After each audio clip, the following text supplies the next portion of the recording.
Ohio, big, welcome back to the channel and our overland build. Well, this week it's all about the interior fit out. Our time left in the UK is drawing to a close.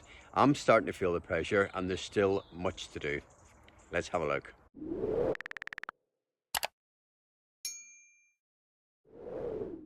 Well, this is going to be my workspace for the weekend. I actually borrowed a set of horses from Richard over at the yard, and I'm just about to put on the heating using the air conditioning unit. I've never used it before. We didn't buy it as a heater, we bought it as an air conditioning unit, but yeah, I might as well test it. We've got a full set of batteries, so I'm going to put it on now because I'm really feeling the cold this morning. I mean, it's gorgeous, but it's chilly.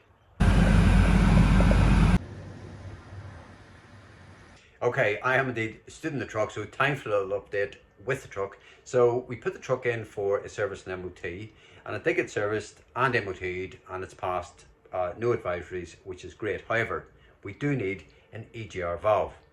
Now the valve was ordered. We made the decision just to leave the truck in there. It should have been a couple of days for the valve, and then the garage were going to fit it. But cut a long story short, these things always take longer than expected, and so the truck was actually in there for 2 weeks in total, which was becoming an issue.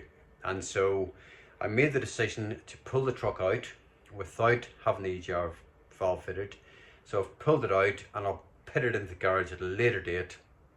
And I need to sort of crack on with some work. So I've actually come to, it's Friday, I've actually come to the kitchen sort of workshop, and I've got the panels for the toilet cubicle. And if you've watched the videos, you know that we cut them too small previously. So we've come back, and my job this weekend really is to try and get that toilet cubicle in, along with a few other jobs. There's a lot that needs to happen. It doesn't help that I'm working outside again. The nights are starting to come in, 8 o'clock at start at the moment. So yeah, it's I'm starting to feel a little bit of pressure, but no point getting on about it. Let's just get on and get some work done. So first proper job of the morning is to fit the awning rail. We've gone with the C channel. It comes in two pieces. It's black powder coated, and it'll sit just above this door. It's not big. The awning we've gone with is actually pretty lightweight, but actually if you want to change the classification of vehicle with DVLA, then one of the criteria is that you must have an awning rail fitted. So I'm going to crack on, measure that out and get it fitted.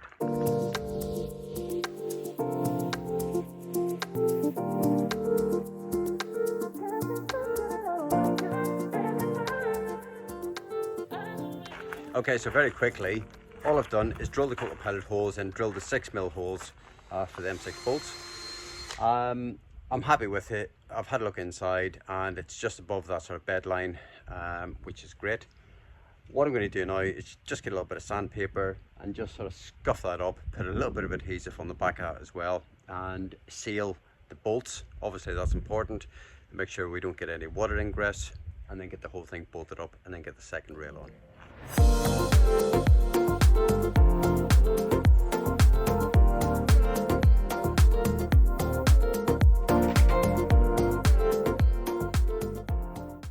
Okay, next job is this cubicle, what I've really come here for this weekend, but obviously you've got all these enabling works that need to happen, and I did spend some considerable time last night actually trying to get my vertical lines vertical, so that they're perfectly squared to the box. If you've done any sort of building work in the past, you'll understand the necessity to get that absolutely bang on, because 2-3mm is maybe okay. Any more than that, then you've got a problem, because particularly the higher you go, then it's going to throw everything else out. So I've got my two lines left and right, which I'm pretty happy with. There's always going to be a mill or two in it, and that's fine. But on this side, especially the toilet side, I've got tall cabinetry going one after another in here. So it's absolutely essential that I get that correct. So I've got my two sheets of ply outside. I'm just going to cut them quite roughly and then finish them off with a router, because I've basically got this aluminium trim top and bottom, which obviously I want to be able to recess the panel right into this back wall, but obviously that's going to stop it coming out. So I'm just going to 50mm, so I'll just take a little bit out. Same again at the bottom, it's a bit more, it's about 230mm down there.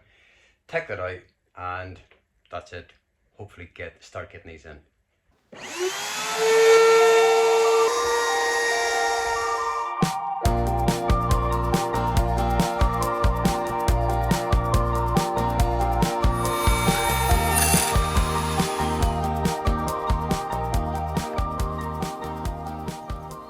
I remove the radiator, make a start on the stud wall and routing pipework.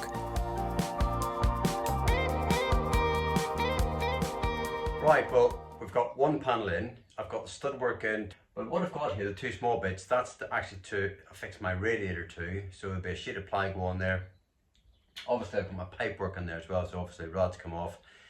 And that's pretty much it, ready for the other panel, which I'm just about to do now.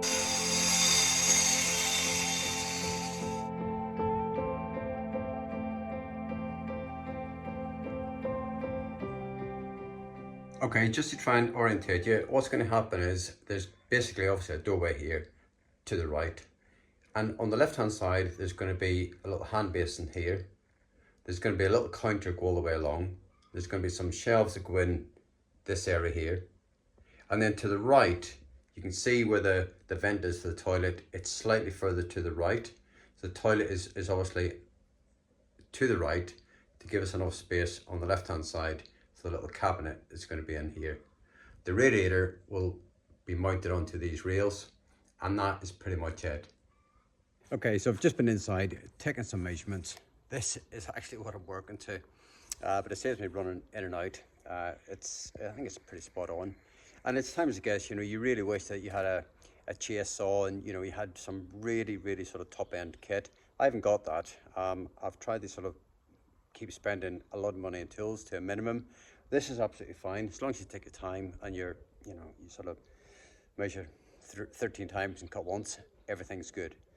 So I'm just going to crack on with this, and hopefully we'll get this in this evening.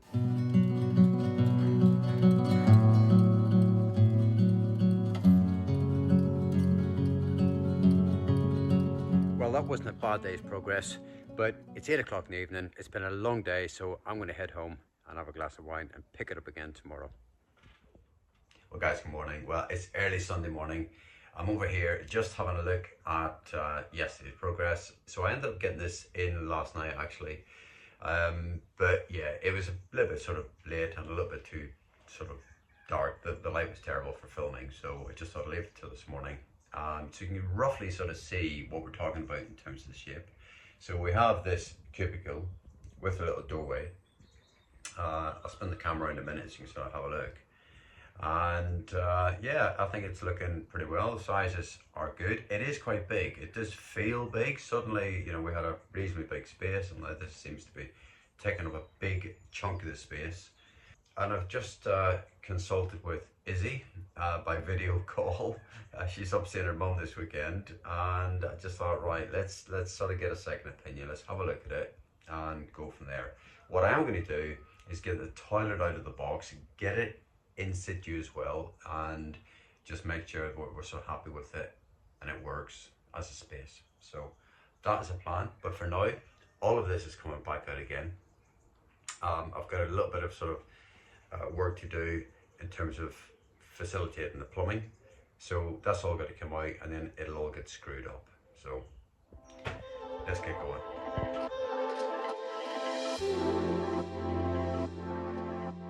Right, that's a stud wall in. I've got the plumbing sorted out, the little tails are coming through, and at the bottom I've got the electric coming through for the compost toilet. So next job really is to get the plastic on for that back wall, and then we can get the rad on and then the toilet in as well. Okay, so I'm just in the process of templating this perspex. I've already messed up once.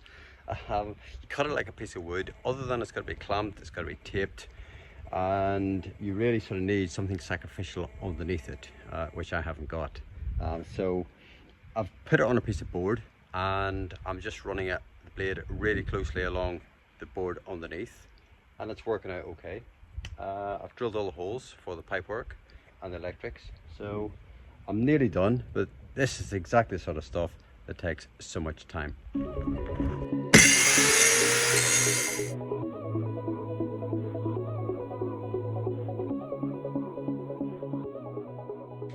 Okay, dry fit number one. It's actually slightly too big, so by about 2 mil, maybe 3 mil. So I'll shave a little bit off it and get it back in here again.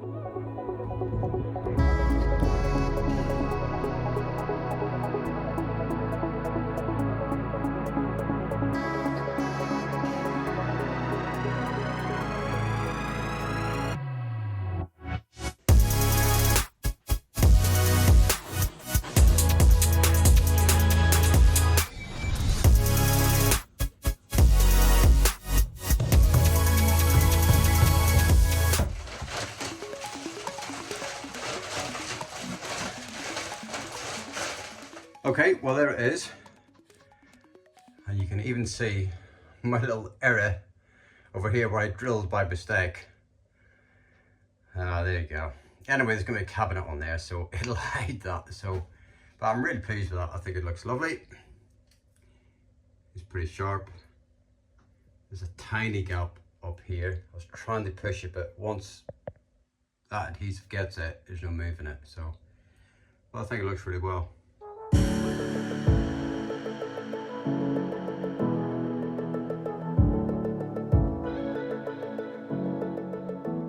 Okay, radiators on. I mean, that was just a case of sort of pre-drilling 4 holes, obviously marking it out, pre-drilling the holes, and then putting the little brackets on and just sort of sliding it on. So all the sort of hard work in terms of the working out was already done. Slide the pipes over and that's it. I've got to tighten the pipes up yet, but that's fine. That's a sort of 5-minute job. Next though, once we get daylight, I'm going to break into the separate tiny toilet, which I'm really excited about, and just dry fit that.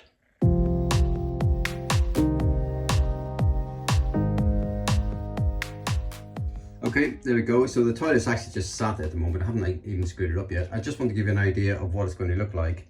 And the reason it's sitting off to the right is because there is a little cabinet going in here.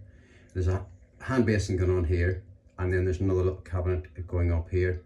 So the idea was that you could still sort of be able to open the door here and still have enough space within this space to obviously access the loo.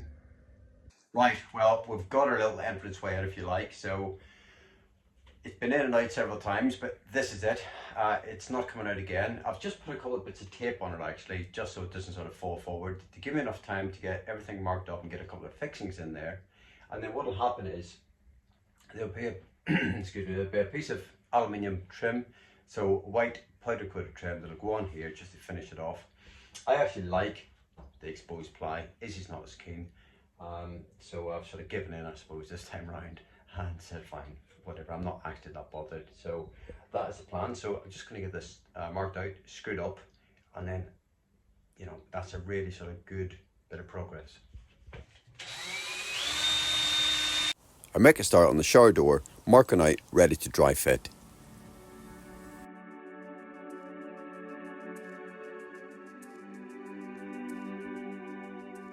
Right, that's me for the weekend. I'm done, I'm shattered.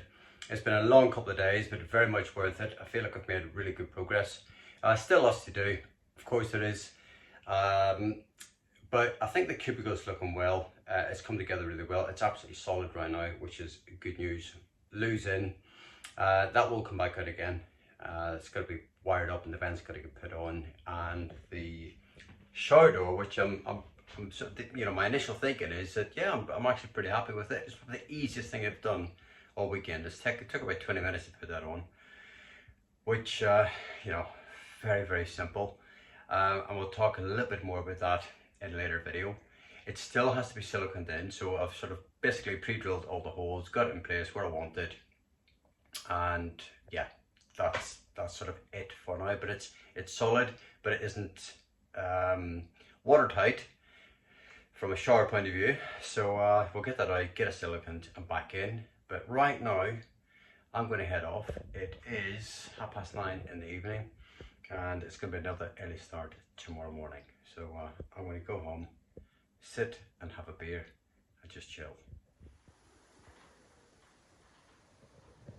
Well, it's back to the drawing board with the bike rack. Let me explain. So you know from the previous video that I wanted to put the bike and the spare wheel onto the rack side by side. That was going to cause a problem because I was going to be over that 60% by about 300 mil. And in order to stay legal, I thought, right, we'll put it onto the cab. Now, that was going to cause a problem because it's 178 kilograms. It really would have been at that sort of maximum limit. Plus it's top heavy, plus there was a hassle of getting it on and off. So I thought, right, we need to go back to the drawing board. So what I did was lots of research, looked at the IVA document and spoke with DVSA inspectors and sought some other advice to try and ascertain where I was at, because it wasn't clear from the IVA document what was what. It was incredibly grey, and so by the end of the process, it turns out that everyone said the chances of getting stopped are incredibly slim. The chances of getting prosecuted, I suppose, are even slimmer, because that document is so grey. And the reason it's grey is because, apart from being a typical government document, is because the classification in terms of whether or not it's a load or part of the vehicle is questionable. And so, is the rack a load? Is the bike a load? Yes, the bike's a load. Yes, the spare wheel's a load. But is the rack a load? Now, if you look at the document as well, there is a little diagram in there about turning circles. Now, a turning circle isn't a problem. One of the things I should have mentioned actually as well is that we did have the vehicle weighed. We wanted to understand where we're at in terms of the weights. Now, the rear axle, which is probably key when we're talking about the bike rack, I was actually quite surprised. It was coming in, weighing in at 7,500 kilograms. It can take 11,500 kilograms. So there's 4,000 kilograms to play with. So that kind of made my mind up as well. So hold on a minute, the balance there is, the weight of the rack and the bike and the spare wheel combined, that can easily take that. So what we've actually gone with is a rack whereby the spare wheel will actually sit under the rack. It'll sit horizontally, and then the bike will obviously sit vertically up against the rack. And I'm really sort of happy with that. Yes, it's a pain in the arse if you got to change the spare wheel, but it's probably easier than having it on the roof. And hopefully, new wheels, new tires, it won't happen that often. I've said it now. And yeah, that is pretty much it. So the rack, you'll see the rack pretty soon. It's actually going off to get powder coated this week. It's been a journey. We've certainly gone around the houses with the whole bike rack thing, but I'm sort of satisfied that, one, I'm still legal, two, I'm going to keep the centre of gravity and the sort of 50-50 weight balance correct. So it's all about those informed decisions, and that's really sort of what this has been about. It has been one heck of a journey with the bike rack, and probably one of the biggest pieces of work that we've had to sort of engage with so far. So anyway, stop talking. Back to the video.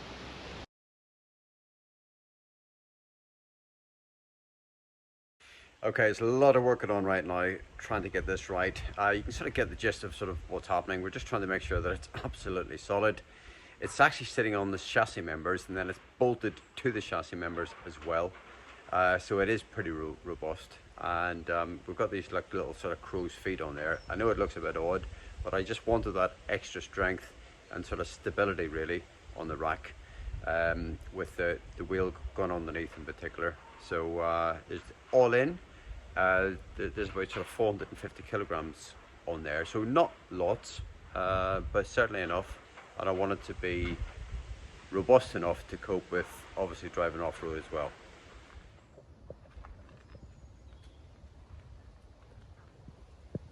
And this is the thing with this sort of work, is it is very bespoke. I know I keep saying bespoke, but that's exactly what it is, because there's certainly no plan for this or design for this. I know what I want, and it's just a case of sort of trying to sort of make it work as we go along. I bought a 2,000 kilogram winch months ago. It's a 24-volt winch. It's got a remote connected to it at the moment, but I'm actually going to buy a wireless remote so that I can just sort of operate it from wherever. There'll be a couple of really big locking levers in there as well for when we're transiting. And yeah, that's pretty much it. So very much a work in progress.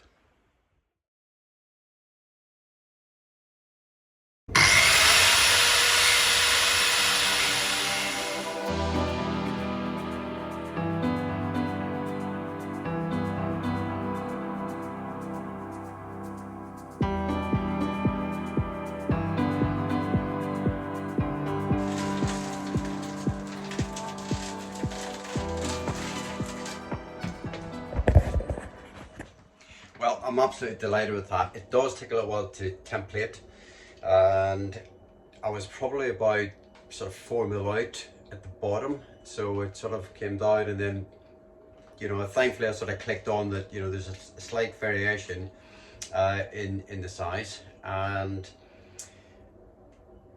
to get that on is obviously a relief, because it's all time and I'm really up against time at the minute. I think it looks really good. I think it's a good choice. It's a nice product.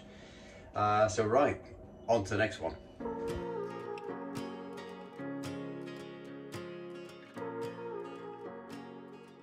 Guys, good morning. Well, it has been a crazy week. I haven't actually been filming it that much. It has been so intense. I've been kind of pulled from pillar to post a little bit, because I'm between a couple of yards. I'm trying to sort of manage the whole sort of bike rack, and there's still been a lot of sort of head scratching and decision making around that. But that is happening, and just sourcing a few parts and a few bits and pieces and just sort of working that through. A bit of testing with the winch. Offering up the wheel and the bike, and all sorts of bits of pieces of time that you know you just can't get back. But you've got to be really committed when you're actually looking at these things to ensure you get it right.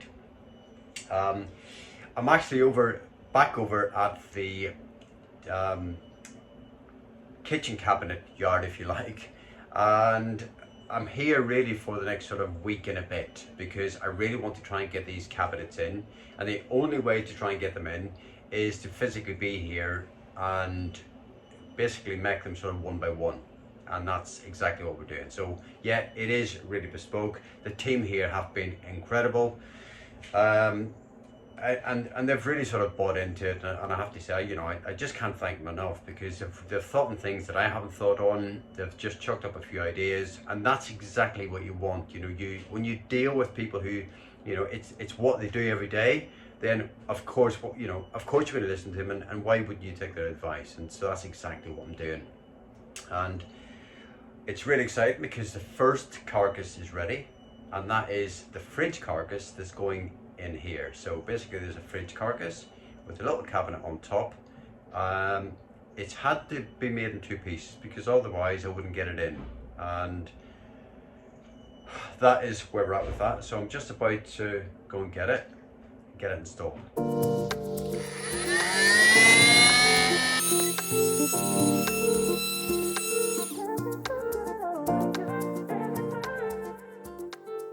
Well, the fridge cabinet is in. It was a bit of a faff with this particular cabinet up here, because there's lots of cables behind it. There's the aluminium trim at the top, so there's lots of routering out, lots of faffing about, trying to create little channels for the electrical cable. But it's in. I've got my trailer with me, and we're going to nip down to our friends Alan and Lynn and pick up our fridge this weekend, because they've very kindly stored it for the last, I don't know, 3 or 4 months, and it's going to feel fantastic to actually get it in. It just about fits through the door. I think there's 5 mil in it. Yeah, so it's starting to get really exciting, but yeah, lots more to do. I think next up is the oven carcass, so we've got a little bit of prep to do for that, and get that in.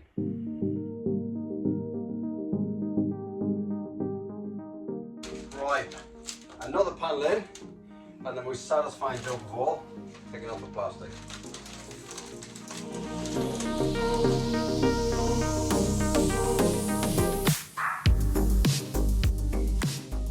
Well, yep, hands up, I've screwed up. I've actually measured one of the panels incorrectly. I've cut it, and basically I need another panel. It's frustrating. It's 110 quid a panel. I can only get one wall out of the panel, and yeah, there's nothing else for it, so I've got to get another panel, which is really frustrating. So yeah, got it all the way through, you know, cut the box, cut out all the apertures for the doors and the windows, roof lights, all of that, no issue. And then I get to this point, and then I screw up one of the panels, and it's really, really frustrating. So, but anyway, there's nothing else for it. Just get on, get another panel, get it in.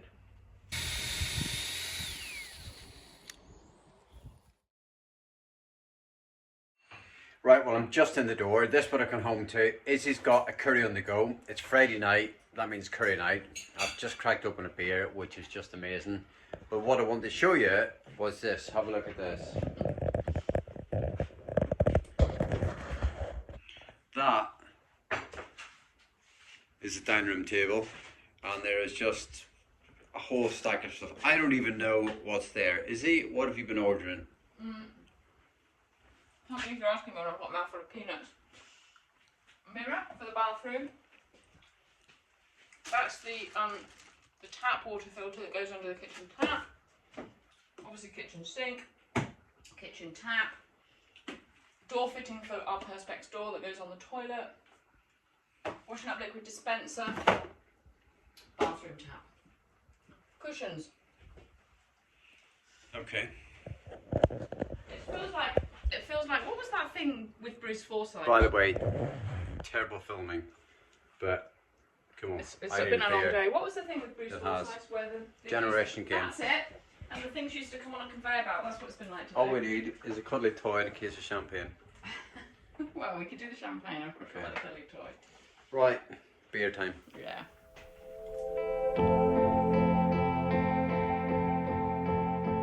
Well, morning guys. Well, it's a glorious morning here.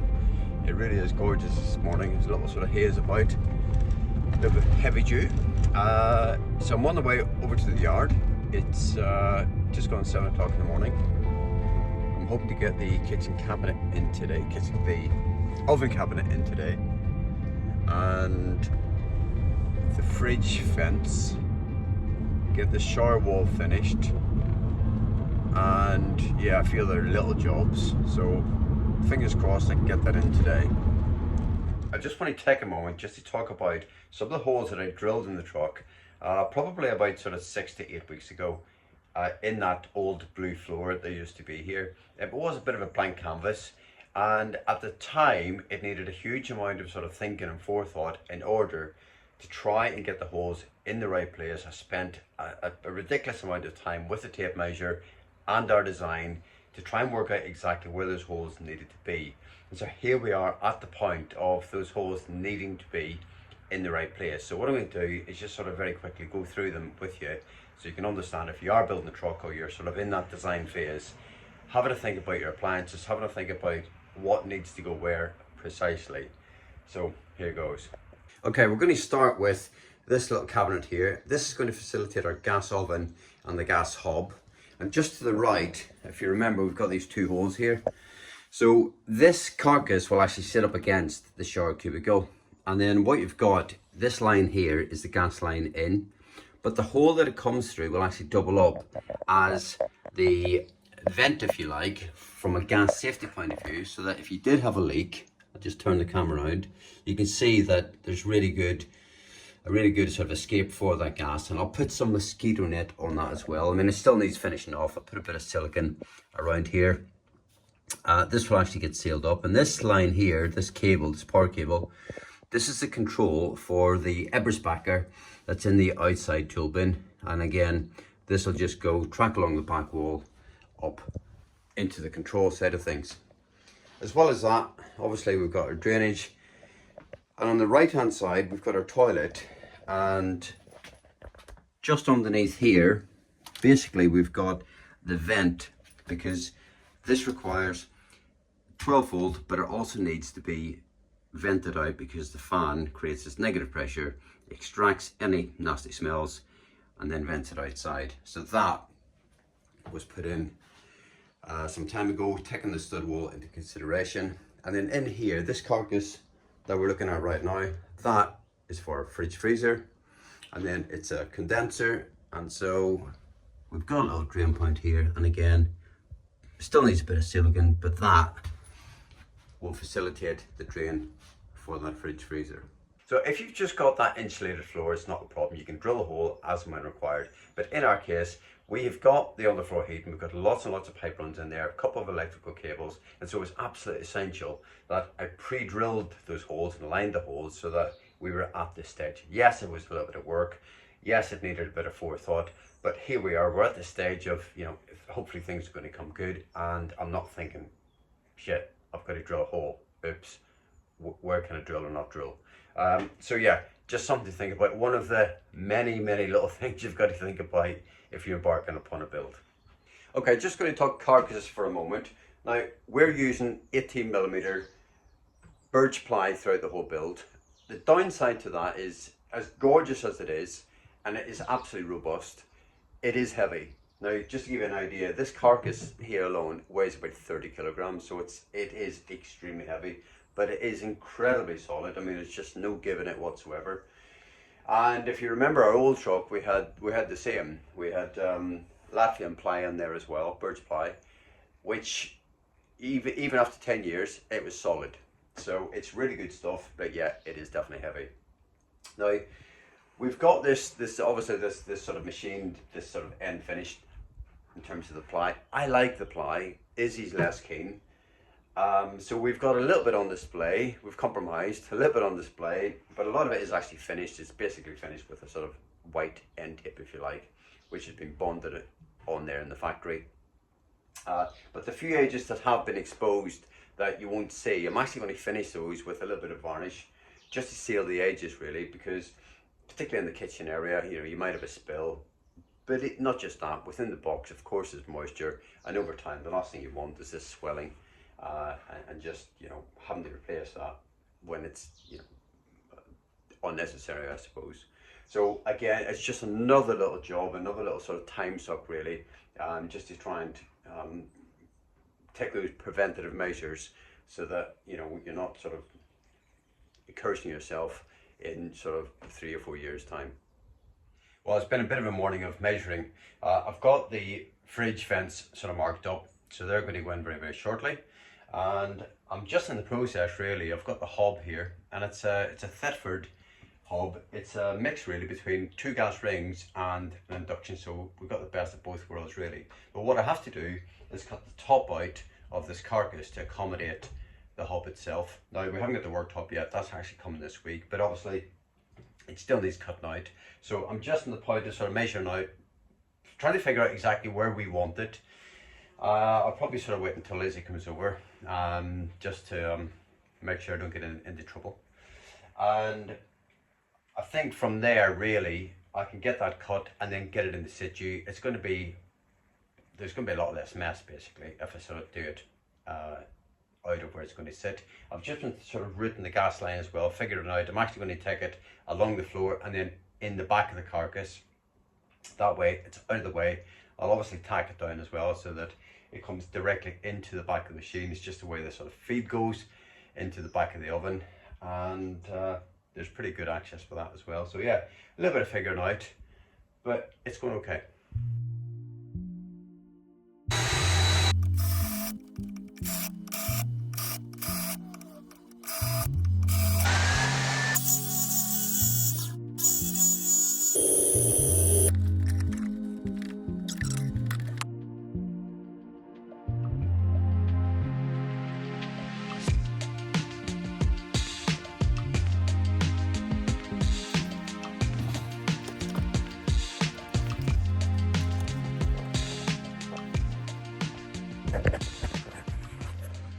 Okay, it's in. Always takes a bit of templating, a bit of faffing about, running cables, securing cables.